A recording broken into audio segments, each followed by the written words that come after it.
Now, what was the result of that torture-induced false information? Did it save lives?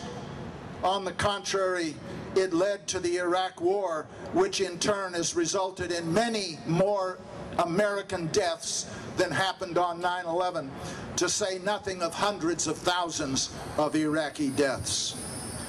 Evil means do not produce good results, and violence begets violence. Now, much changed while George W. Bush was in office. Nearly 3,000 died on 9/11. Many more than that died in his wars and occupations. There are more than 35,000 wounded soldiers whose lives will never be the same. There are tens of thousands of young men and women with serious psychological problems because of what they have seen and what they have done. There are hundreds of thousands who have been poisoned by depleted uranium and will suffer lives of pain and disability, and who will father thousands of children with severe birth defects. Our military services are depleted and demoralized. The VA is severely underfunded. The National Guard and Reserves have been subjected to tour after tour, disrupting lives for even the lucky ones who return unscathed. Jobs have been lost, marriages have been destroyed, homes have been foreclosed, children have been estranged. And for what? In Iraq, religious liberty was lost. Mosques, churches, and synagogues, which thrived under Saddam, were destroyed. Women lost their rights and freedoms. Essential services were disrupted. People were tortured. Hundreds of thousands of innocent civilians were killed. Cities like Fallujah lie in ruins. And in spite of heroic efforts by the vast majority of our young men and women in uniform, most of the remaining people of Iraq are much worse off than they were before we liberated them.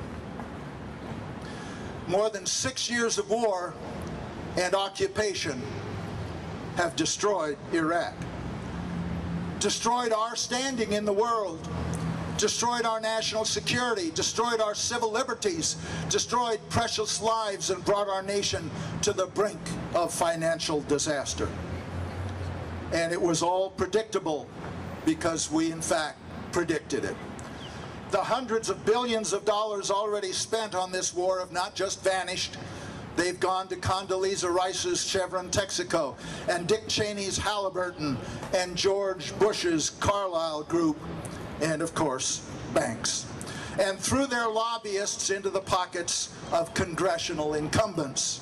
Perhaps that's why there has been no accountability. Well, no longer. The American people must finally get together and demand a government that follows the Constitution, honors the truth, and serves the people. As part of that, we should demand that our government support what's left of our troops by bringing them home while they're still alive. Now, terrorism is a real threat. In the short term, we must protect the American people from the terrorists our misguided policies have already created.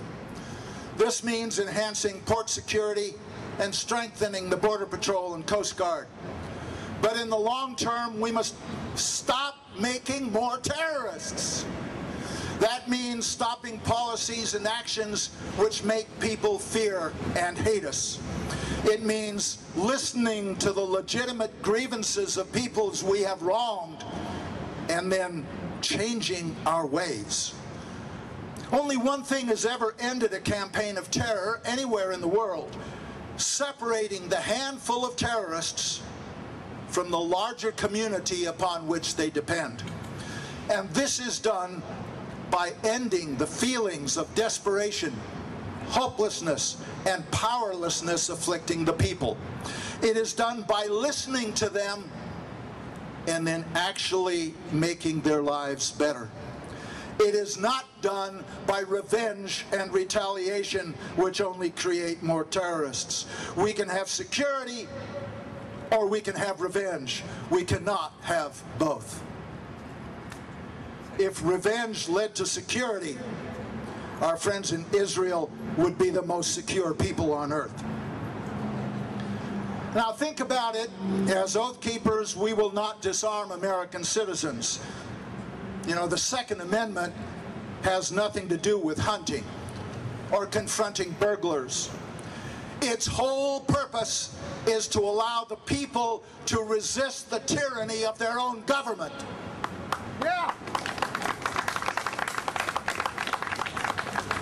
And if necessary, foreign occupiers.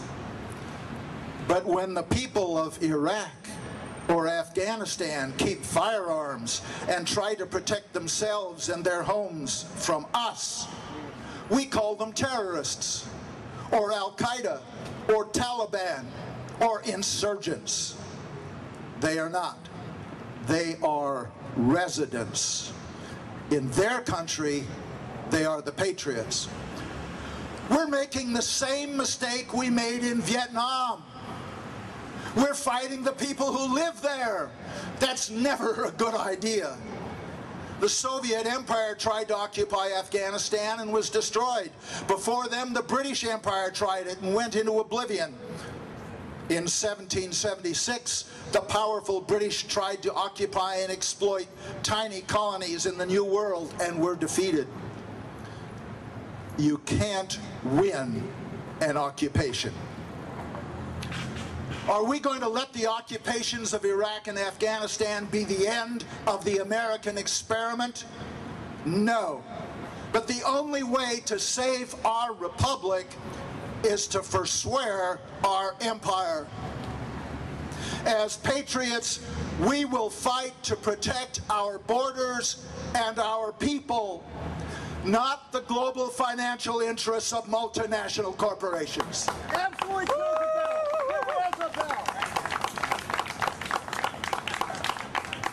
Now, as you can tell, I did not like the Bush administration.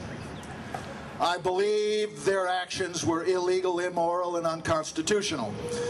Their exploitation of the tragedy of 9/11 to use our children as cannon fodder and hired killers for their buddies in the banks and multinational corporations amounts to war crimes against the people of Afghanistan and Iraq and treason against the United States of America.